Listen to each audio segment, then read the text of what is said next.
Évangile de Jésus-Christ selon Saint Jean, chapitre 8, versets 1 à 11. En ce temps-là, Jésus s'en alla au mont des Oliviers. Dès l'aurore, il retourna au temple.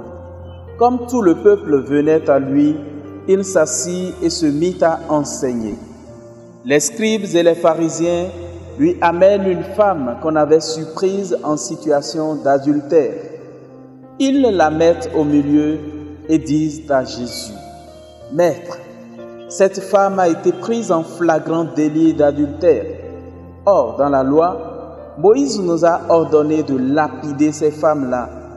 Et toi, que dis-tu » Il parlait ainsi pour le mettre à l'épreuve, afin de pouvoir l'accuser. Mais Jésus s'était baissé et du doigt, il écrivait sur la terre. Comme on persistait à l'interroger, il se redressa et leur dit: « Celui d'entre vous qui est sans péché, qu'il soit le premier à lui jeter une pierre. » Il se baissa de nouveau et il écrivait sur la terre. Eux, après avoir entendu cela, s'en allaient un à un par un, en commençant par les plus âgés. Jésus resta seul avec la femme, toujours là au milieu. Il se redressa et lui demanda: « Femme, où sont-ils donc? Personne ne t'a condamné ?»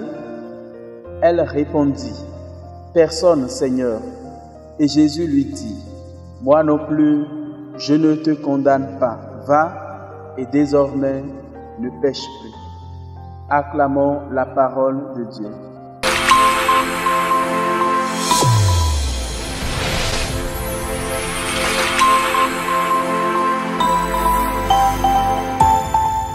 Chers frères et sœurs, auditeurs et auditrices de la Sève Coaching TV, en ce 5e dimanche du temps de carême de l'année liturgique C, recevez nos salutations de la part du Seigneur notre Dieu.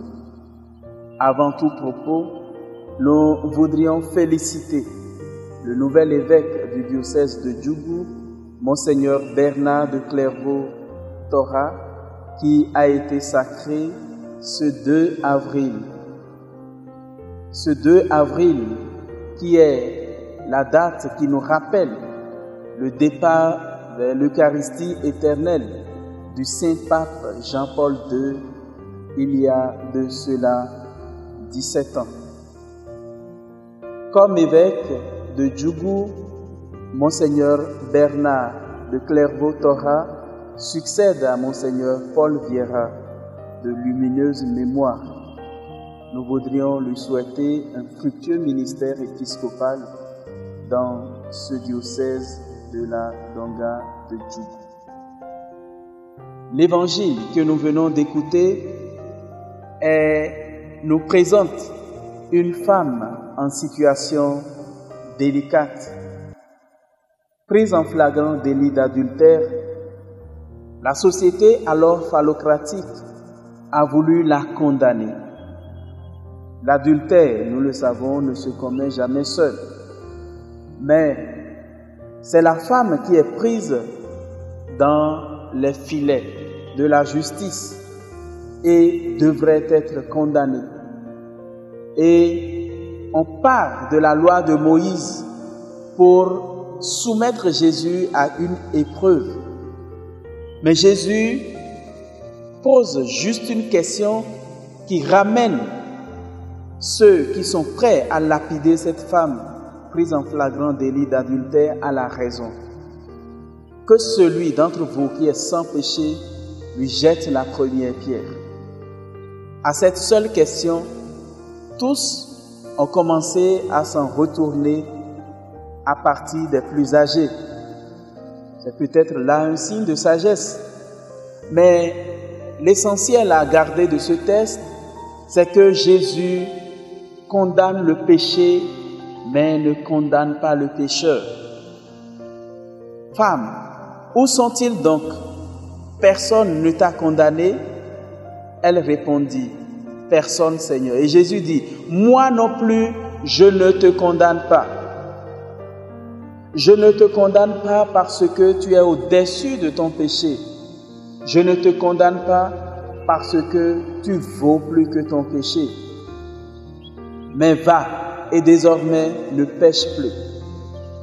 Ce revirement de situation doit ramener cette femme à une vie nouvelle dans le Christ, dans une conscience éprise de la justice, mais aussi de la miséricorde de Dieu.